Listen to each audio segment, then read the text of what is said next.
León Tolstoy, La Guerra y la Paz.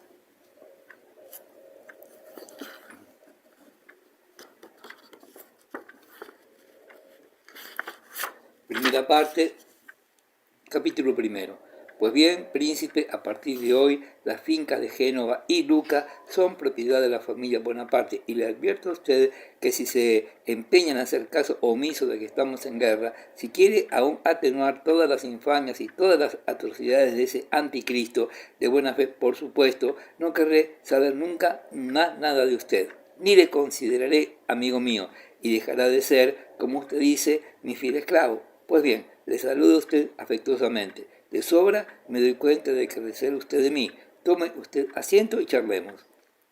Así se expresaba en julio de 1805 Ana Pavlova Scherer, dama de honor y persona muy allegada a la emperatriz María Fedorovna, al salir a recibir a un grave personaje cargado de títulos, el príncipe Basilio, que llegaba el primero a la velada. Hace unos días que Ana Pavlovna estaba acatarrada, tenía una gripe, como decía, nombre a la sazón nuevo y rara vez usado. Las amables cartas que había distribuido por la mañana un criado con librea encarnada decían así, invariablemente: si no tiene usted, señor conde o príncipe, otra cosa mejor que hacer y no le horroriza demasiado la perspectiva de pasar la velada en casa de una pobre enferma, me encantará recibirla en mi casa entre 7 y 8. Ana Scherer. ¡Qué salida más impetuosa, Dios mío!, respondió el príncipe sin sentirse cohibido por aquel recibimiento. Llevaba un bordado uniforme cortesano, medias de seda y zapatos con hebilla. Iba atiborrado de condecoraciones y en su rostro vulgar se dibujaba una expresión sonriente. Expresaba ese pulcro francés con que no solamente hablaban, sino también pensaban nuestros abuelos, y con aquella entonación suave y protectora propia de un hombre que ha envejecido en el gran mundo y en la corte. Se aproximó a Ana Pavlovna y besándole la mano, al mismo tiempo que le presentaba la reluciente y perfumada cabeza, le sentó tranquilamente en el diván. Ante todo, ¿cómo se encuentra usted, querida amiga? Tranquilícese usted, amigo, añadió sin cambiar el tono de su voz, en el que apuntaba tras las conveniencias y la simpatía, la indiferencia y hasta el sarcasmo. ¿Cómo es posible que me encuentre bien cuando padezco moralmente? ¿Puede vivirse tranquilamente en nuestros tiempos cuando se tiene corazón?, replicó Ana Pavlovna. Por supuesto, pasará usted aquí toda la velada. ¿Y la fiesta en la embajada de Inglaterra? Hoy es miércoles y no puedo faltar a ella, dijo el príncipe. Mi hija vendrá aquí a recogerme. Tenía entendido que esa fiesta había sido aplazada. Le confieso a usted que todas esas fiestas y todos esos fuegos artificiales comienzan a resultarme muy insípidos. Si hubiesen sabido que era tal su deseo, se hubiera aplazado la fiesta, dijo el príncipe, que solía como un reloj al que nunca le faltaba cuerda decir cosas que ni él mismo quería que fuesen creídas. No me atormente usted, y vamos a otra cosa. ¿Qué se ha determinado referente a la noticia de Novotsilov? Usted está enterado de ello. ¿Qué voy a decirle a usted?, repuso el príncipe con frialdad y visible embarazo. Que se ha determinado, pues, que Bonaparte ha quemado sus naves, y mucho se me figura que también nosotros estamos a punto de quemar las nuestras. El príncipe Basilio hablaba siempre despaciosamente, como un cómico que recitara de memoria su papel. Por el contrario, Ana Pavlovna Scherer, a pesar de sus 40 años, ardía siempre en animación y entusiasmo. Provenía este entusiasmo de su posición social y con frecuencia, incluso a pesar suyo, se entusiasmaba para no defraudar las esperanzas de los que la conocían.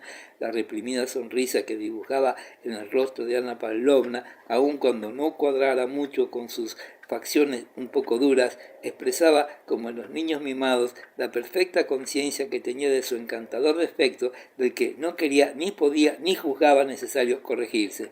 El entusiasmo de Ana Pavlovna se colmaba cuando asistía o intervenía en una conversación política. Ah, no me hable usted de Austria, quizá no entienda nada de todo eso, pero sí afirmo que jamás Austria ha querido la guerra, no la ha querido ni la quiere, nos hace traición. Solo Rusia ha de salvar a Europa. Nuestro bienhechor conoce su alto destino y le será fiel.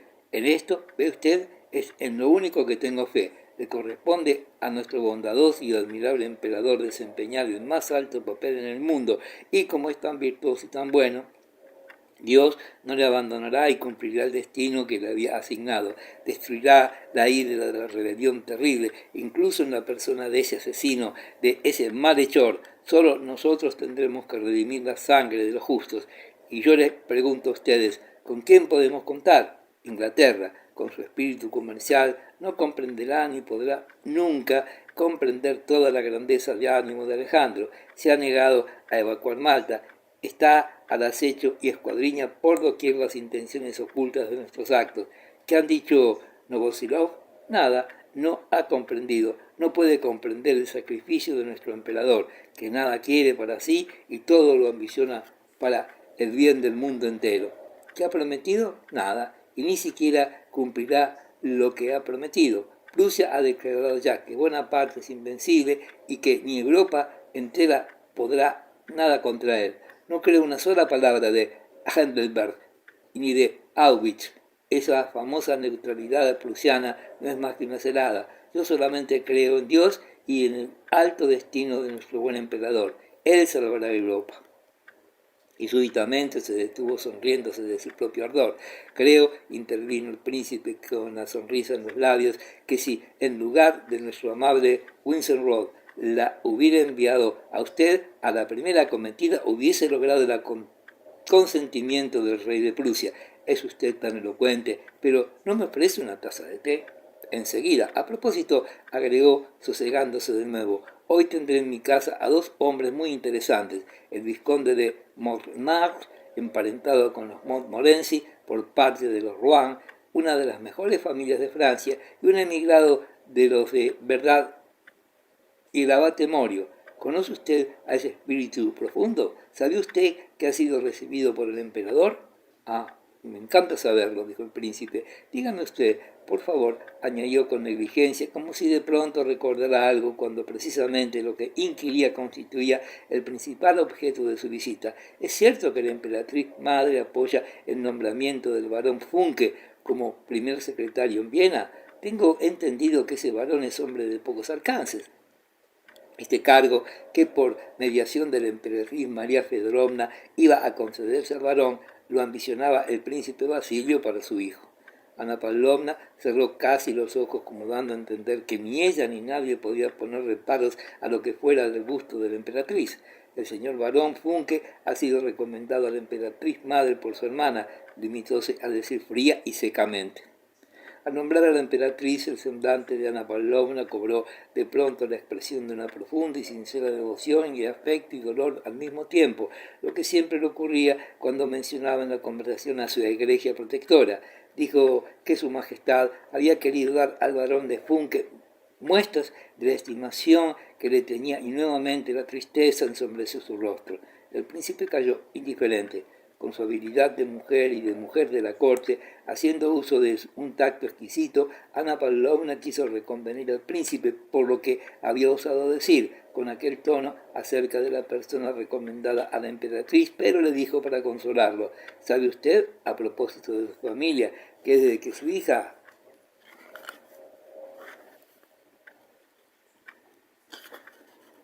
ha entrado en sociedad, es el encanto de todo el mundo?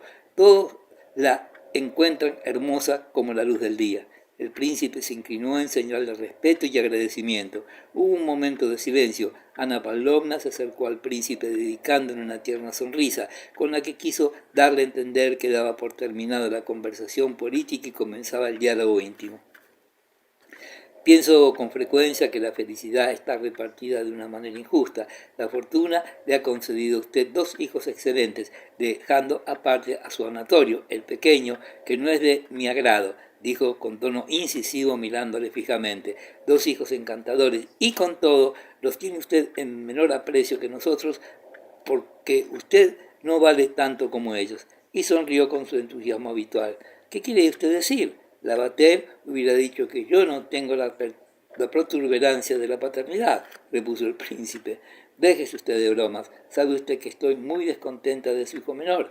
dicho sea entre nosotros. Y al pronunciar estas palabras, su semblante cobró de nuevo una expresión triste. Le han hablado de él a su majestad y ha sido muy compadecido. El príncipe no contestó, pero Ana Pavlovna le miraba fijamente aguardando la respuesta. Él frunció ligeramente el ceño. ¿Qué quiere usted que haga?, contestó finalmente. Bien sabe usted que he puesto todo contestaba de mi parte para darle una buena educación y ambos me han salido unos imbéciles. Hipólito por lo menos es un bobo tranquilo, pero Anatolio es un necio turbulento. Esta es la única diferencia que existe entre los dos, agregó con una inopinada sonrisa y una extraña animación, mientras se notaba en las comisuras de sus labios una contracción expresiva de algo grosero y desagradable. ¿Y por qué tienen hijos hombres como usted? Si no fuese usted padre, no podría reconvenirle, murmuró Ana Pavlovna con mirada pensativa. Soy un esclavo fiel y solo a usted puedo confesárselo. Mis hijos son el obstáculo de mi existencia, una cruz que pesa sobre mis hombros. Así al menos me lo explico, y expresando con un gesto de sumisión a la crueldad del destino, guardó silencio. Ana Pavlovna permaneció pensativa. ¿No ha pensado usted nunca en casar a su hijo pródigo, a su Anatolio? Dicen que las solteronas tienen la manía de los casamientos. No tengo esa debilidad, pero hay disponible una personita que es muy desdichada con su padre, una parienta nuestra, una princesa Volkonsky. El príncipe Basilio no respondió, pero con la celeridad de cálculo y de memoria propia de los hombres del mundo, dio a entender con un movimiento de cabeza que había tomado en consideración aquel informe. No, piensa usted que ese Anatolio me cuesta 40.000 rublos al año, dijo finalmente, sin fuerza ya para retener el curso de sus tristes pensamientos, y luego se calló otra vez. ¿Qué ocurrirá dentro de 5 años si todo sigue como hasta ahora? Estas son las ventajas de ser padre. ¿Es rica su princesa? Su padre posee una pingüe fortuna, pero es muy avaro, vive fuera de la ciudad. Ya lo conoce usted, es el célebre príncipe Volkonsky, retirado en tiempos del difunto emperador y conocido con el sobrenombre de El Rey de Prusia. Es un hombre muy inteligente, pero raro y de difícil trato. La pobrecita es más desgraciada que los guijarros de los caminos. Tiene un hermano que hace poco ha contraído matrimonio con Lisa Heinen y que es ayudante de campo de Kutuzov. Vendrá esta noche. Escuche usted, querida Anita, dijo el príncipe tomando de pronto la mano de su interlocutora y besándola. Si ultima usted este asunto, seré para siempre su esclavo más fiel. Se trata de una buena familia y, además, rica. No precisa nada más. Y con los ademanes desenvueltos, familiares y graciosos que le distinguían, tomó la mano de la dama de honor, la besó de nuevo con gran efusión y se apelotonó luego en la butaca mirando hacia otra parte. Espere usted, dijo Ana Pavlovna reflexionando. Hoy mismo hablaré con Lisa, la esposa del joven Volkonsky, y tal vez se arregle todo. Iniciaré el aprendizaje de solterona casamentera con su familia. Capítulo 2. Poco a poco iban llenándose los salones de Ana Pavlovna, en los que se daba cita toda la sociedad de San Petersburgo, las más distintas personas por la edad y el carácter, pero pertenecientes todas en absoluto al mismo medio. Acababa de llegar la hija del príncipe Basilio, la hermosa Elena, que venía a recoger a su padre para acompañarle a la fiesta de la embajada, vestida con un magnífico traje de noche y ostentando la insignia de las damas de honor. Apareció luego la joven princesa Volkonsky, reputada como la más seductora mujer de San Petersburgo. Habíase casado el pasado invierno y ahora, debido a su gravidez, no podía asistir a las grandes recepciones, limitándose a frecuentar pequeñas veladas. Estaba además el príncipe Hipólito, el hijo del príncipe Basilio, acompañado de Mortemar, que iba presentando el abate Morio y muchos otros.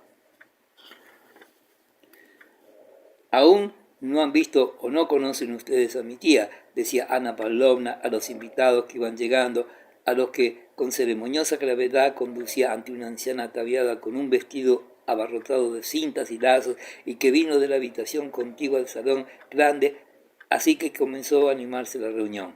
Ana Pavlovna presentaba a los invitados por su nombre y alzando los ojos con gesto maquinal iba diciendo, mi tía. Todos los invitados prodigaron las palabras de ritual a la tía desconocida, que no interesaba a nadie y cuya presencia a nadie tampoco era necesaria. Con aire solemne y triste, Ana Pavlovna iba siguiendo sus reverencias, aprobándolas en silencio. Mi tía se interesaba por la salud de cada uno con los mismos términos. Hablaba de su propia salud y de la salud de su majestad, que, a Dios gracias, había ya mejorado mucho. Todos cuantos se aproximaban por conveniencia a la anciana apresurábanse a saludarla para no volver a acercarse a ella en toda la noche y con la impresión de haber cumplido con un penoso deber. La joven princesa Volkonsky había traído sus labores en un bolso de terciopelo bordado en oro. Su labio superior, quizás un poco demasiado corto sobre la blancura de sus dientes, era sin embargo muy gracioso y, a pesar de un vello muy tenue que la cubría, abríase de un modo encantador y era más delicioso aún cuando se posaba sobre el labio inferior, como ocurre siempre en las mujeres dotadas de un poder de seducción. Sus defectos, el labio demasiado corto y la boca que mantenía entreabierta, le prestaban aún mayores encantos. Constituía para todo el mundo un placer contemplar a aquella hermosa futura mamá, vivaracha y rebosando salud, que con tanta gracia y donosura sobrellevaba su estado. Los ancianos y los jóvenes malhumorados que la miraban parecían participar de sus atractivos cuando estaban en su compañía o conversaban con ella, y quien la hablaba veía florecer en cada una de sus palabras su luminosa sonrisa a través de los dientes blancos y brillantes, siempre al descubierto, y aquel día creíase haber mostrado particularmente amable.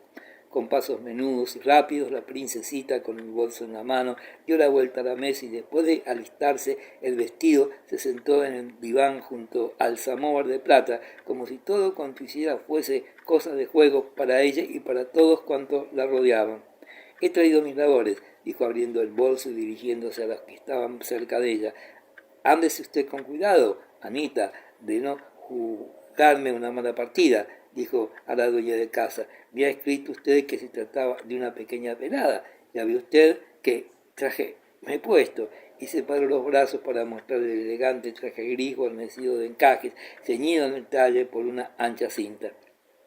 Esté tranquila, Lisa, siempre será usted la más bella, repuso Ana Pavlovna.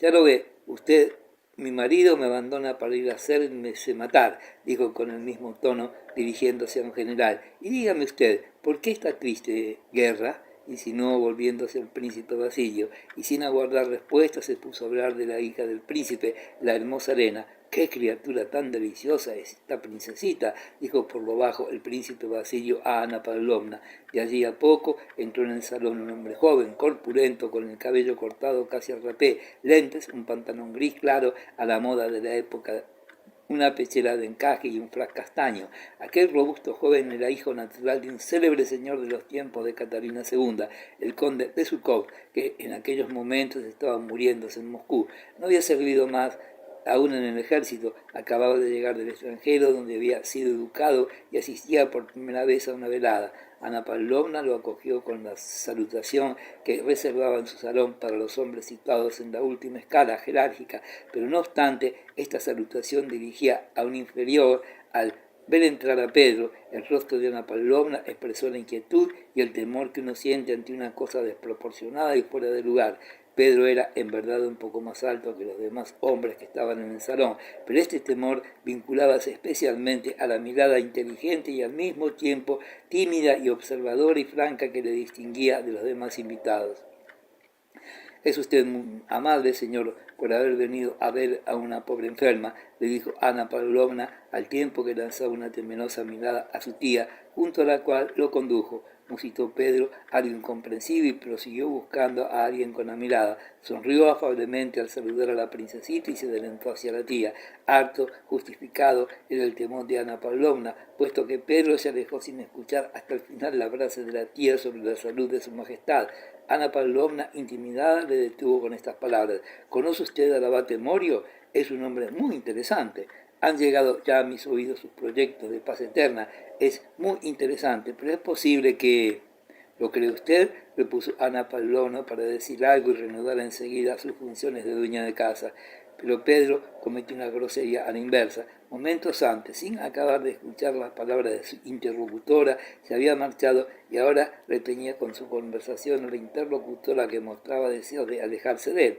Bajando un poco la cabeza y separando sus larguiruchas piernas, comenzó a explicar a Ana Pavlovna por qué se le antojaban una quimera los proyectos del abate. Luego hablaremos de ello, dijo Ana Pavlovna sonriendo, y deshaciéndose del joven que ningún hábito tenía del mundo, volvió a sus ocupaciones de dueña de casa, escuchando y mirando de nuevo, siempre presta a intervenir al punto en que la conversación desmayara, al modo que un contramaestre de una sección de usos, una vez ha instalado a los obreros en sus puestos respectivos, se pasea por uno y otro lado, está al cuidado de la inmovilidad o del excesivo ruido de los usos y presto los detiene y restablece la buena marcha. Así también Ana Pavlovna, moviéndose en el salón, ora se acercaba a un grupo silencioso, ora a otro que charlaba demasiado y con breves palabras, con un desplazamiento de personas, daba cuerda a la maquinaria de la conversación que rodaba de nuevo con regulares y acompasados movimientos. Adivinábase, no obstante, en medio de tales cuidados, que temía algo por parte de Pedro. Le seguía atentamente con la mirada. No bien veíale acercarse al grupo en que estaba Mortemart y escuchar cuando decía o dirigirse al grupo que presidía el abate. Educado en el extranjero, la velada de Ana Pavlovna era la primera a la que asistía en Rusia. Sabía que se había reunido allí lo más florido de San Petersburgo, y sus ojos, como los de un chico ante un escaparate de juguetes, erraban de una a otra parte. Temía perder las inteligentes conversaciones que hubiera podido escuchar, y observando las expresiones de todos los rostros que había en la reunión, esperaba a cada momento oír alguna cosa de extraordinaria espiritualidad. Finalmente se acercó a Morio. Su conversación le pareció interesante y aguardó la ocasión para expresar sus pensamientos como así le gusta hacerlo a los jóvenes. Capítulo 3. La velada de Ana Pavlovna estaba en todo su apogeo. Los usos trabajaban con toda regularidad, produciendo un continuo rumor. Los invitados formaban 3 grupos, sin contar el de mi tía, cerca del cual había una señora de avanzada edad, de rostro ajado, y que en aquella brillante reunión se encontraba un poco fuera de lugar. El abate ocupaba el centro de uno de esos grupos en el que predominaban los hombres. En el otro, compuesto casi exclusivamente de jóvenes, había la bella princesa Elena, hija del príncipe Basilio, y la princesita Volkonji, hermosa en su lozanía, pero un poco demasiado gordezuela por su edad. En el tercero, Montmartre y Ana Pavlovna. El vizconde era un hombre joven, afable, de nobles rasgos, que ostentosamente consideraba hacia sí mismo una celebridad, pero que, debido a su buena educación, permitía modestamente que sacara partido de la sociedad en que vivía. En apariencia era en su honor, por lo que Ana Pavlovna obsequiaba a sus huéspedes, así como un mayordomo sirve como si se tratara de algo extraordinariamente delicado, el mismo plato que le repugnaría ver en una sórdida cocina. Del mismo modo, en aquella velada, Ana Pavlovna servía a los invitados como finos y escogidos manjares, primero al vizconde y luego al abate. En el grupo de Mortemart se hablaba del asesinato del duque de Guienne. Opinaba el vizconde que el duque de Guienne había muerto a causa de su magnanimidad, a lo que añadía que la cólera de Bonaparte no dejaba de estar especialmente motivada. Vamos, vizconde, cuéntenos usted esto, dijo gozosamente Ana Pavlovna, pareciéndole que esta frase cobraba un sabor particular a lo Luis XV. Cuéntenos esto, vizconde. Se inclinó el vizconde en señal de obediencia y sonrió amablemente. Ana hizo formar corro en torno al vizconde e invitó a todos los circunstantes a escuchar el relato. El vizconde había sido amigo personal del monseñor, dijo Ana, al oído de uno de los invitados. El vizconde es un admirable narrador, dijo a otro. Al punto se echa de ver al hombre habituado a la buena sociedad, manifestó a un tercer invitado. El vizconde era, pues, servido a la reunión bajo el aspecto más elegante y más provechoso para él, como un roast beef guarnecido con verdura colocado en un plato caliente. Acérquese usted, querida Elena, dijo Ana Pavlovna a la linda princesa que, sentada aparte, se había erigido en el centro de otro grupo. La princesa Elena sonrió y se levantó con la misma invariable sonrisa de mujer hermosa con que había entrado en el salón, con el tenue frufru de su albo traje de noche, guarnecido de felpa, deslumbrante por la blancura de sus hombros y el esplendor de su cabello y sus diamantes. Pasó arrogante por entre los hombres que respetuosamente se apartaron a su paso, sin ver a nadie, pero sonriendo a todo el mundo, como si a todos otorgase el derecho de contemplar la belleza de su estampa. Sus ebúrneos hombros, su espalda y su atrevido escote, según la moda de la época, se le acercó a Ana Pavlovna. Era Helena, tan hermosa que no solamente no se le notaba ni un ápice de coquetería, sino que, por el contrario, parecía avergonzarse de su radiante belleza, cuyo victorioso influjo era a todas luces manifiesto. Diríase que se afanaba, sin poderlo conseguir, en mermar el efecto de su hermosura. Es una mujer espléndida, decían cuantos la veían. Al sentarse Helena ante el vizconde, al que dirigió su invariable sonrisa, éste se encogió de hombros como aplanado por un suceso extraordinario y bajó los ojos. Me siento cohibido ante tal auditorio, señora, dijo, iniciando una sonrisa y bajando la cabeza. Reclinó la princesa su desnudo brazo y no juzgó oportuno contestar. Aguardaba que con su sempiterna sonrisa, mientras duró el relato, permaneció sentada, rígida, con los ojos fijos, ora en su magnífico y torneado brazo, algo deformado a causa de la presión que ejercía sobre la mesa, ora en su rumboso escote, cuya refulgencia realzaba aún más un collar de diamantes. Alisaba de vez en cuando los pliegues de su vestido y, cuando el relato se hacía impresionante, observaba a Ana Pavlovna adoptando al punto idéntica expresión que la dama de honor para recobrar luego su clara y sosegada sonrisa. Se levantó Helena de la mesa de té y lo mismo hizo la princesita. Haz el favor de esperarme, voy a buscar mis labores, dijo. Vamos, ¿en qué estás pensando? Añadió dirigiéndose al príncipe Hipólito. Tráeme el bolso. La princesa, dirigiendo a todos una sonrisa, se sentó poniendo gran cuidado en no deshacer los pliegues de su vestido. Ahora estoy bien, dijo, y rogando a los demás que empezaran, se atareó de nuevo en sus labores. El príncipe Hipólito le trajo el bolso y se sumó al grupo.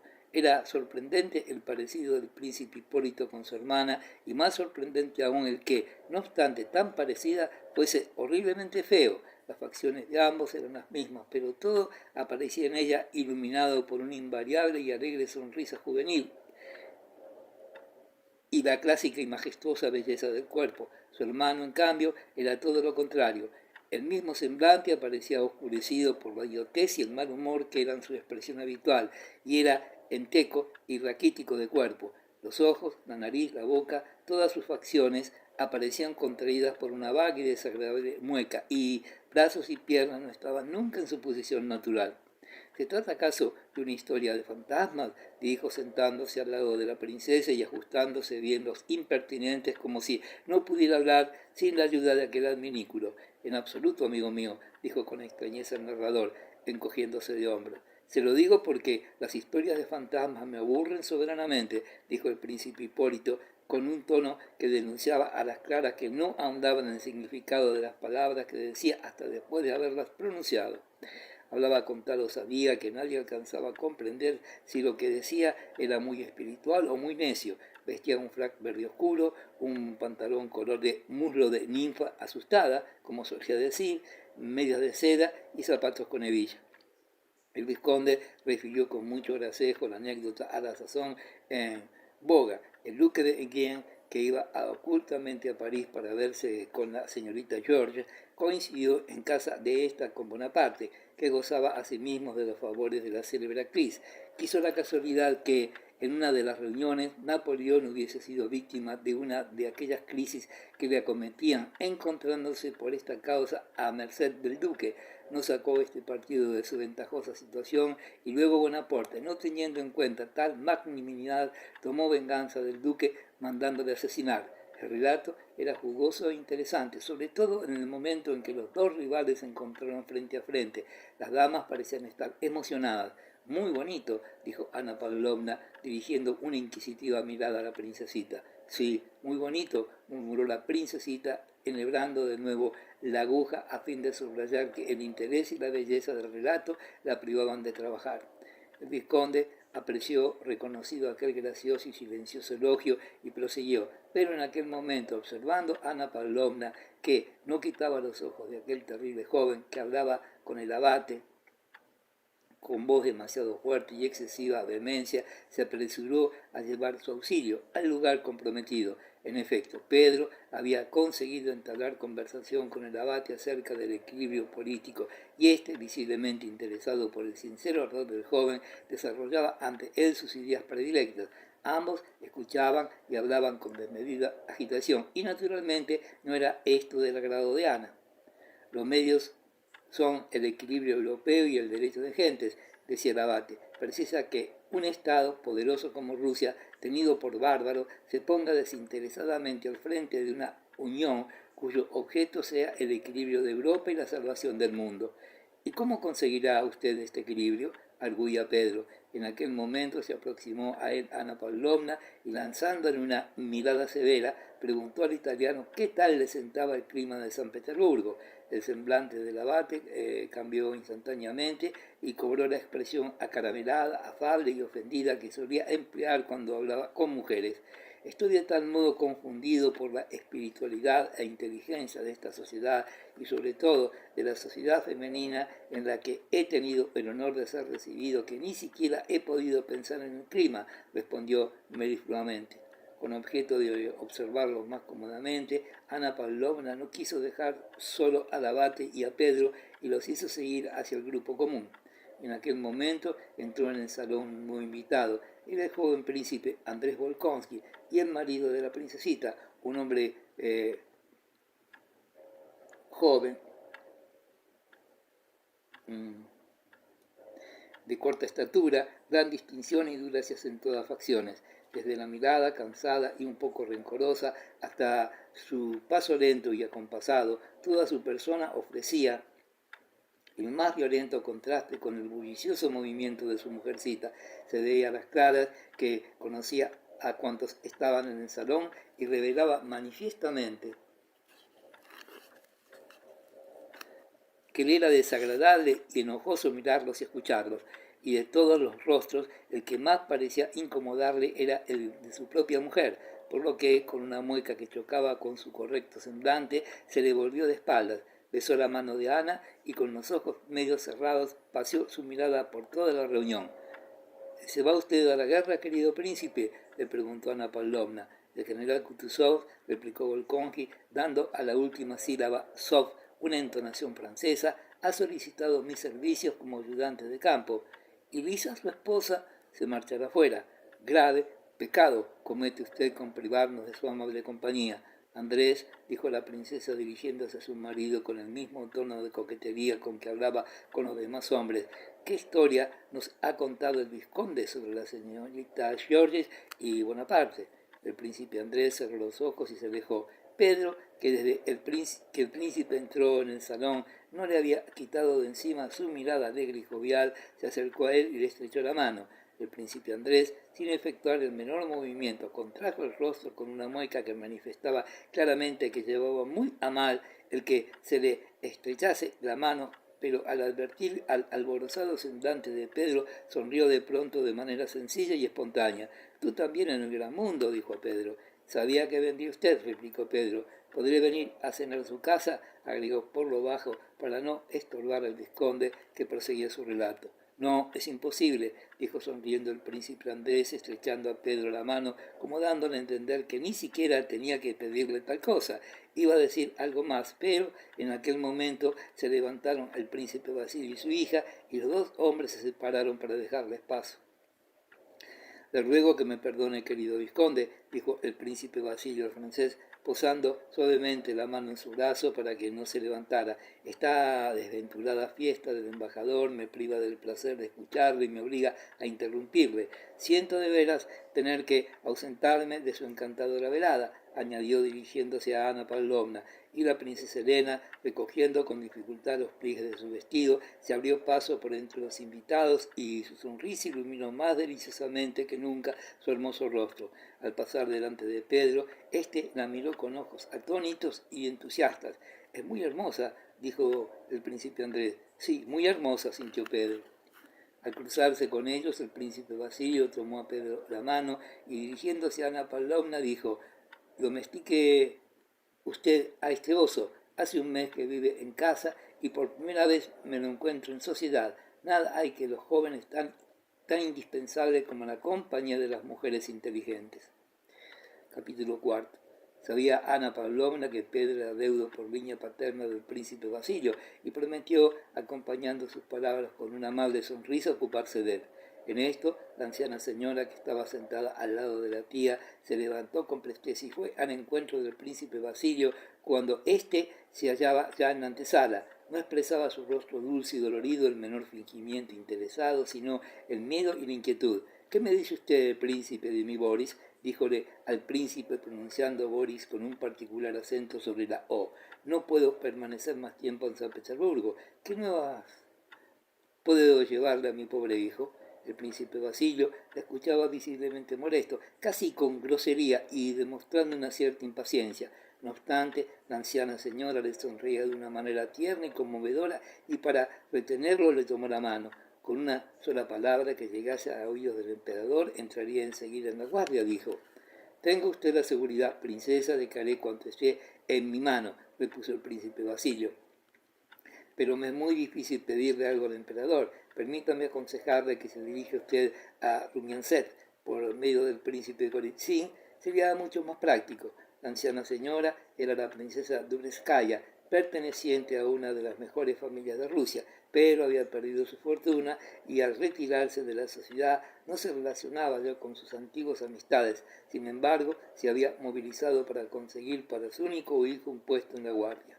Había ido a la vedada de Ana Pavlovna y se había resignado a escuchar la historia del vizconde con el solo propósito de poder hablar con el príncipe Basilio.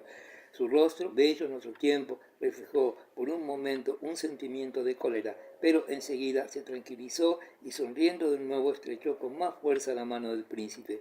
«Escúcheme usted, príncipe», dijo, «no le he pedido nunca nada, ni jamás le pediré, y ni siquiera le he recordado la amistad que me unía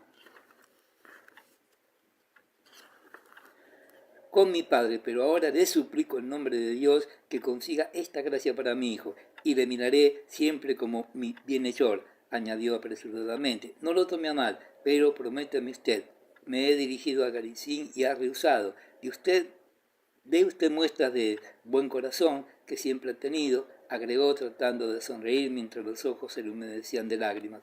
«Llegaremos tarde, papá», dijo la princesa Elena, que aguardaba en la puerta y volvía su hermosa cabeza colocada sobre unos hombres dignos de la más clásica belleza.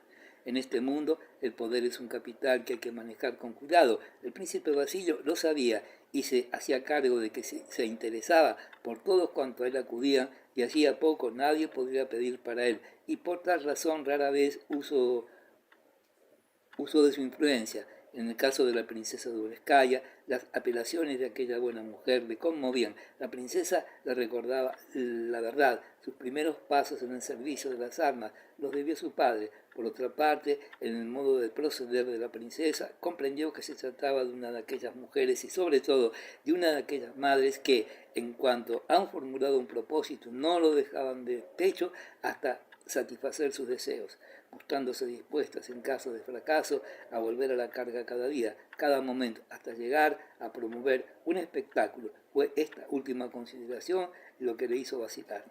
«Querida Ana Mikhailovna», dijo con su habitual familiaridad y con acento un poco áspero, teniendo casi por imposible el poder complacerla, «pero para demostrarle a usted el aprecio que la tengo y el respeto que me merece la memoria de su difunto padre, haré incluso lo imposible. Su hijo entrará en la guardia. Aquí tiene usted mi mano. ¿Está usted contenta?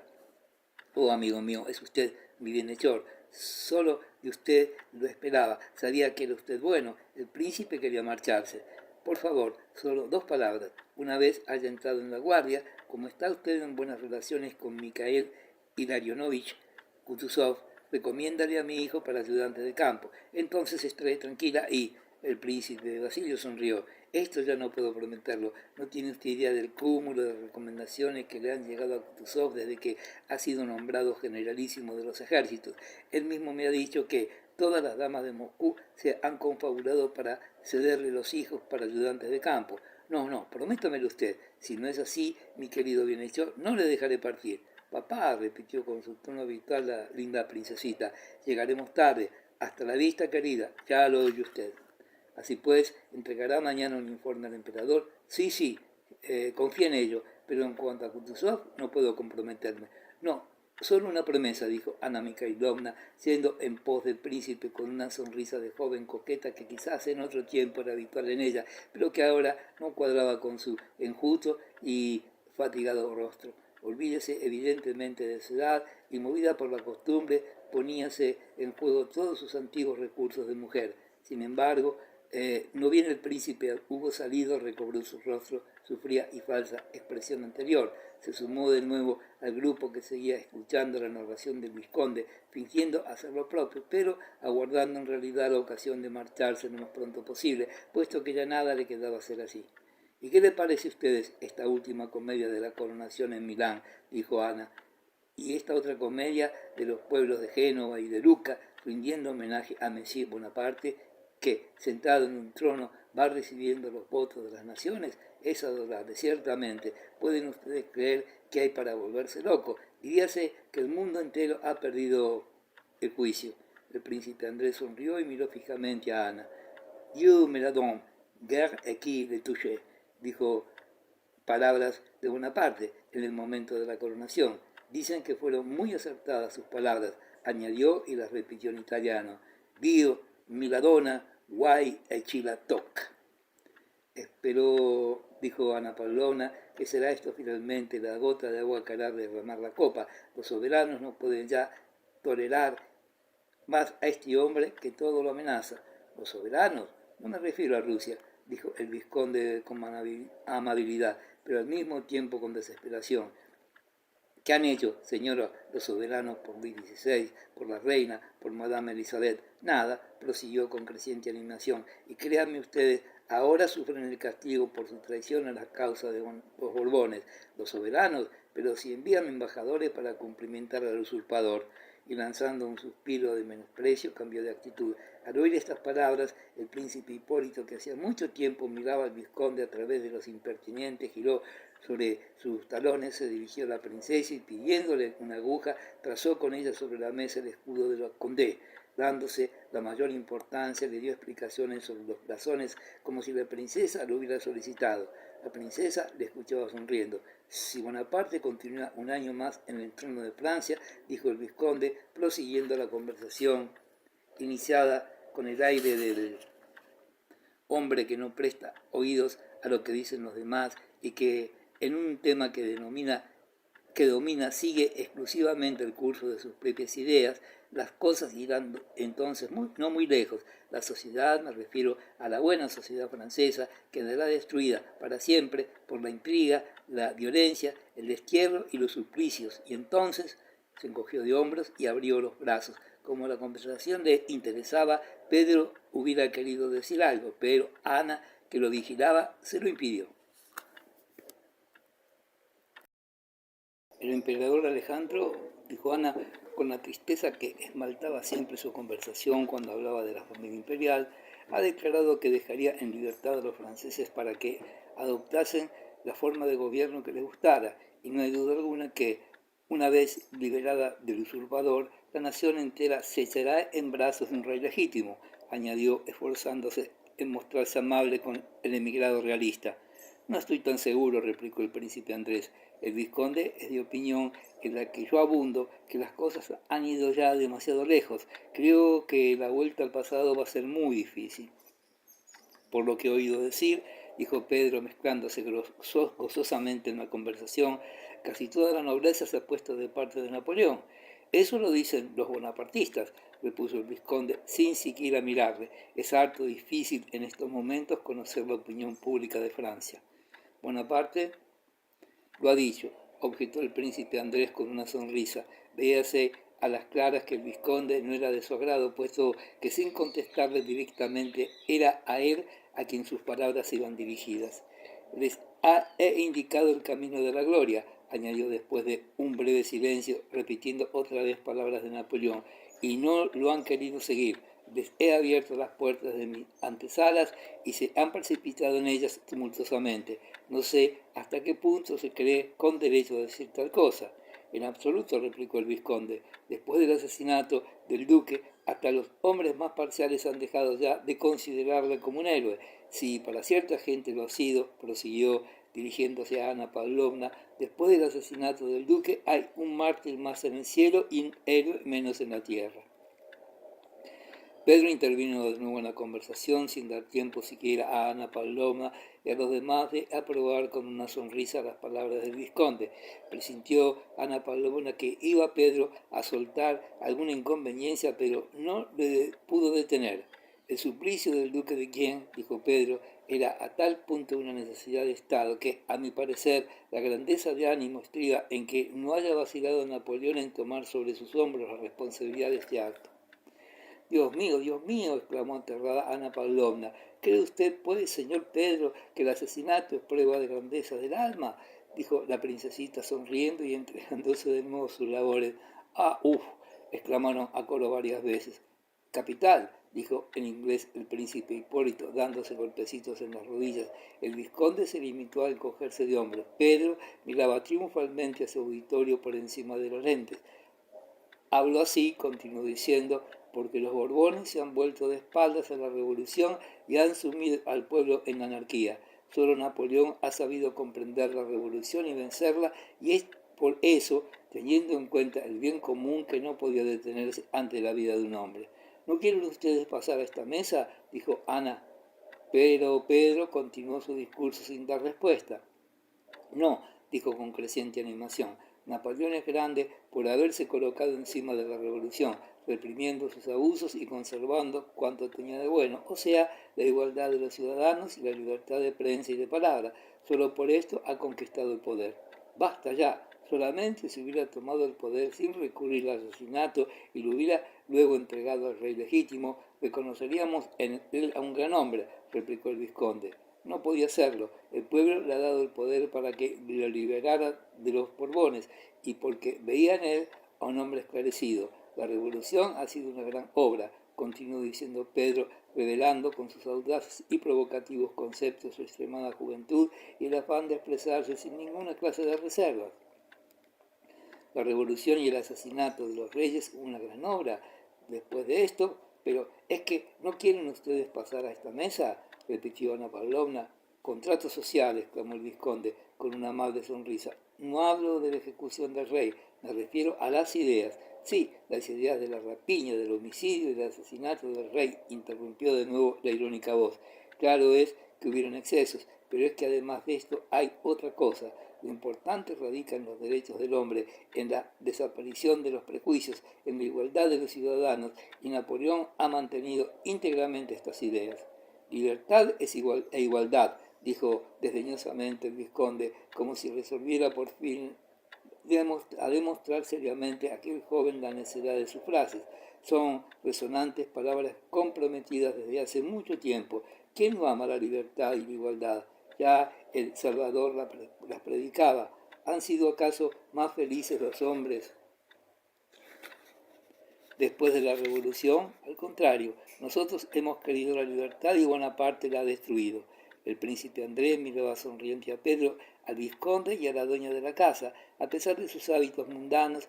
Ana Pavlovna, que a partir de las primeras acometidas de Pedro estaba aterrada, cuando se dio cuenta de que, a pesar de las palabras sacrílegas pronunciadas por Pedro, el vizconde no se exaltaba ni salía de sus casillas, y persuadida ya de que no era posible ahogar la conversación, hizo acopio de las fuerzas que le quedaban y se unió al vizconde para atacar al orador. Pero, querido Pedro, dijo Ana Pavlovna, ¿cómo se explica usted que un gran hombre haya podido dar orden de ejecutar al duque? Es decir, simplemente un hombre sin juicio previo y sin culpa. Yo le preguntaría al señor tercio vizconde cómo se explica el 18 de Brumario.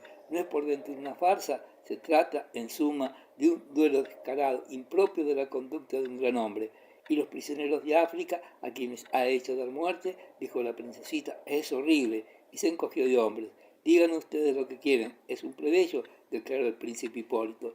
No acertaba Pedro a dar la respuesta, les miraba a todos y se sonreía. No era su sonrisa igual a la de los demás hombres, pues cuando sonría disipábase al punto su faz grave y un poco sombría para dar paso a un semblante infantil, casi bobalicón, que no parecía sino que pedía perdón. Era la primera vez que el vizconde le veía, no obstante, y había adquirido ya la convicción de que ese jacobino no era ni con mucho tan terrible como sus palabras daban a entender. Todos los circunstantes guardaron silencio. ¿Cómo quieren ustedes que les conteste a todos un tiempo?, dijo el príncipe Andrés. Sin embargo, tratándose de un hombre de Estado, hay que hacer distinción entre los actos de un particular, de un gran conductor de ejército o de un emperador. Me parece que esto está bien claro. Sí, naturalmente, dijo Pedro, alentado con la ayuda que se le deparaba. No puede negarse, prosiguió el príncipe Andrés, que Napoleón fue muy grande como hombre en el puente de Arcola, en el hospital de Jaffa, donde estrechó la mano de los apestados y en otras muchas ocasiones, pero hay evidentemente otros actos de muy difícil justificación. Manifiestamente el príncipe Andrés había querido dulcificar la inconveniencia de las palabras de Pedro, por lo que luego hizo una señal a su mujer y se levantó para marcharse. De pronto se levantó también el príncipe Hipólito y, reteniendo a ambos con un gesto, les suplicó que de nuevo se sentaran y dijo: «Hoy me han contado una anécdota moscovita muy divertida y debo haceros partícipe de ella. Me perdonará usted, vizconde, que la explique en ruso, pues de no ser así la historia carecería de gracia». Y el príncipe Hipólito se puso a hablar en ruso con el acento de los franceses que han pasado un año en Rusia. Eran tales la vivacidad y la insistencia con que el príncipe Hipólito reclamaba atención para su relato que todos quedaron suspensos. Vive en Moscú una dama muy avarienta. Necesitaba 2 criados para su carroza, los cuales tenían que ser de aventajada estatura. Era su manía. Tenía también a su servicio una doncella muy alta. Y dijo... Aquí el príncipe Hipólito se puso a reflexionar y notábase visiblemente que se debatía en medio de grandes dificultades. Y dijo: «Sí, pues, hijo, chica, a la doncella, toma la librea y ven conmigo en la carroza para ir a hacer unas visitas». En este punto al príncipe Hipólito se le inflaron las mejillas y rompió a reír mucho tiempo antes de que el auditorio, lo que produjo en este una impresión muy desfavorable para el narrador. No obstante, muchas personas, y entre estas la señora de edad y Ana Pavlovna, sonrieron. Salió la dama, de pronto se levantó un ventarrón, la muchacha perdió el sombrero, se le deshizo la cabellera y, no pudiéndose ya contener, llenó el salón con sus convulsivas risotadas y dijo: «Y todo el mundo lo supo». Esta fue la anécdota, aun cuando nadie alcanzó a comprender por qué la había contado y por qué había de ser referida necesariamente en ruso. Ana Pavlovna y los demás apreciaron como era debido la mundana galantería del príncipe Hipólito, que cerraba de tan agradable modo la desagradablemente acometida de Pedro. Después de este relato, dispersándose la conversación en chismes y comadreos acerca de los últimos bailes celebrados y de los que estaban en proyecto, sobre los espectáculos y a propósito del lugar y día de una próxima reunión. Capítulo 5. Comenzaban ya a desfilar los invitados, agradeciendo a Ana Pavlovna la deliciosa velada que les había ofrecido. Pedro era alto, recio, tosco, con unas enormes manos coloradotas, no sabía presentarse en un salón y menos aún salir del mismo. Es decir, no acertaba a pronunciar al retirarse algunas palabras distinguidas. Era además muy distraído. Al levantarse, en lugar de su sombrero, tomó el empenachado tricornio del general y fue sacudiendo las plumas hasta que aquel le rogó que se lo devolviese. Sin embargo, sus distracciones y el defecto de no saber presentarse ni trabar conversación neutralizábanse en cierto modo con una expresión de bondad, de sencillez y de modestia. Ana se acercó a él y, luego de rogarle con cristiana dulzura que la perdonase por su acometida, le despidió diciéndole: «Espero volverle a ver pronto, querido Pedro, pero espero también que modificará usted sus opiniones».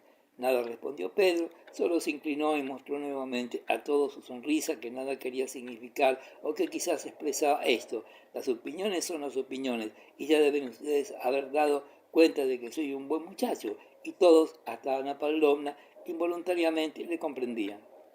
El príncipe Andrés pasó a la antesala y, mientras volvía la espalda al criado que les gustaba la capa escuchaba con indiferencia la charla de su mujer con el príncipe Hipólito, que se dirigía a sí mismo a la antesala. El príncipe Hipólito daba el brazo a la hermosa y grávida princesa, mirándola con insistencia a través de los impertinentes. Márchese, Anita, de lo contrario va usted a tomar un resfriado, dijo la princesita despidiéndose de Ana Pavlovna. De acuerdo, añadió luego por lo bajo. Ana Pavlovna había comunicado a Lisa su proyecto de matrimonio entre Anatolio y la cuñada de la princesita. Cuento con usted, querida amiga, dijo Ana Pavlovna con el mismo tono. Le escribiremos y ya me notificará usted cómo ha reaccionado el padre. Hasta la vista. Y se volvió al salón. El príncipe Hipólito se acercó a la princesita y le musitó al oído algunas palabras. Dos criados, el de la princesa y el suyo, aguardaban de pie con una capa y un chal en las manos, esperando que terminasen de hablar y escuchando el diálogo francés, incomprensible para ellos, en la actitud del que, comprendiéndolo todo, quiere disimular. Como siempre, la princesa hablaba y escuchaba sonriente. Estoy contentísimo de no haber ido a casa del embajador, decía el príncipe Hipólito. Es un aburrimiento aquello. Deliciosa velada, ¿verdad? Dicen que el baile estará muy animado, replicó la princesa. Todas las mujeres hermosas se darán cita. No todas, puesto que no estará usted, replicó el príncipe Hipólito con una sonrisa jovial y tomando el chal de manos del criado, cubrió con la manteleta los hombros de la princesa. Voluntaria o distraídamente, era imposible saberlo, no retiró las manos de los hombros hasta mucho tiempo después de que el chal ocupaba ya su lugar. Hubiérase dicho que tenía enlazada a la princesa. Esta, siempre graciosa y sonriente, se dejó, se volvió y miró a su marido. El príncipe Andrés tenía cerrados los ojos y parecía fatigado y soñoliento. ¿Estás listo?, inquirió su mujer con la mirada fija en él. El príncipe Hipólito se puso rápidamente el abrigo que según la moda de la época le llegaba hasta los talones y después de dar algún que otro tropiezo se apresuró a dirigirse hacia la puerta en pos de la princesa, a la que el criado ayudaba a subir al coche. Hasta la vista, princesa, exclamó con cierta trabazón en la lengua, como antes la había tenido en los pies. La princesa se recogió un poco las faldas y entró en el interior del vehículo. Su marido posó sus manos en la empuñadura del sable y el príncipe Hipólito, con el pretexto de servirles, les estorbaba a los dos. Permítame, señor, dijo secamente y con aspereza el príncipe Andrés, dirigiéndose en ruso al príncipe Hipólito, que le obstaculizaba el paso. Te espero, Pedro, añadió con tono afectuoso. El cochero tiró de las riendas y el vehículo partió traqueteando. El príncipe Hipólito, riendo nerviosamente, permaneció de pie en uno de los escalones, aguardando al vizconde, a quien le había prometido acompañarle a su casa. Vamos, vamos, querido, su princesita es deliciosa, verdaderamente deliciosa, dijo el vizconde instalándose en el coche. Pero que muy deliciosa, insistió llevando sus labios a la punta de los dedos, y completamente francesa. Hipólito no podía contener la risa. Qué terrible es usted con su aire de inocencia, prosiguió el vizconde. Compadezco al pobre marido. Es ese oficialito que se da ínfulas de príncipe reinante. Hipólito rompió de nuevo a reír y dijo, para que vuelva a decir usted que las damas rusas no valen ni con mucho lo que las francesas. Hay que saber elegir.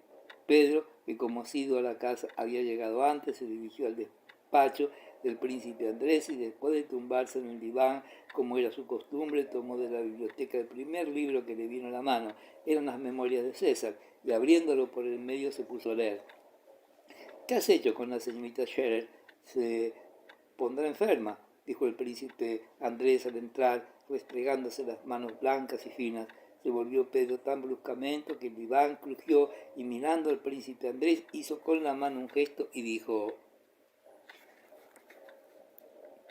No, ese abate es muy interesante, pero no ve las cosas como son. En mi sentir, la paz universal es posible. No sé cómo expresarme, pero esto no será jamás el equilibrio político. Era a todas luces manifiesto que el príncipe Andrés no se interesaba lo más mínimo por esta conversación abstracta. Amigo mío, no siempre puede uno decir en todas partes lo que piensa. Y vamos a otra cosa. ¿Tienes hecha ya tu resolución? ¿Entrarás en la guardia o serás diplomático?, le preguntó el príncipe después de un momento de silencio. Pedro se incorporó y se sentó en el diván cruzando las piernas. ¿Creerá usted que aún no lo sé? No me gusta ni una cosa ni la otra. No obstante, debes decidirte. Tu padre espera tu determinación. Cuando tenía 10 años, Pedro había sido enviado al extranjero con un abate preceptor, permaneciendo fuera de su patria hasta los 20. De retorno a Moscú, el padre despidió al preceptor y dijo al joven: ahora vete a San Petersburgo, observa y elige. Por mi parte, cuenta ya con mi consentimiento. Aquí tiene dinero y una carta para el príncipe Basilio. No dejes de contármelo todo y no te faltará mi ayuda. Hace ya 3 meses que se ocupaba Pedro en escoger una carrera y no se decidía por ninguna. De esto le hablaba el príncipe Andrés mientras Pedro se pasaba rápidamente la mano por la frente. Estoy seguro que debe ser masón, dijo, aludiendo al abate que le habían presentado en la velada. Todo esto son fantasías, le atajó el príncipe Andrés. Mejor será que nos ocupemos de estos asuntos. ¿Has ido a la guardia montada? No, no he ido, pero se me ha ocurrido algo que querría decirle. Estamos en guerra contra Napoleón. Si fuese una guerra por la libertad, la aprobaría y sería el primero en incorporarme al ejército. Pero ayudar a Inglaterra y Austria contra el hombre más grande del mundo, esto francamente no está bien. El príncipe Andrés se encogió de hombros al oír las infantiles palabras de Pedro, queriendo dar a entender con tal gesto que ante tamaña necedad holgaba toda discusión. En efecto, a tan ingenua opinión solo podía contestarse en la forma que lo hizo el príncipe Andrés. Si el mundo hiciera la guerra por convicción, no habría ninguna. Esto sería magnífico, exclamó Pedro. El príncipe Andrés no pudo reprimir una sonrisa. Sí, esto sería verdaderamente magnífico, pero no ocurrirá jamás. Entonces, ¿por qué va usted a la guerra?, inquirió Pedro. ¿Por qué? No lo sé, porque es necesario. Por otra parte, voy a la guerra. Y se detuvo un instante. Voy a la guerra porque la vida que llevo aquí no me satisface.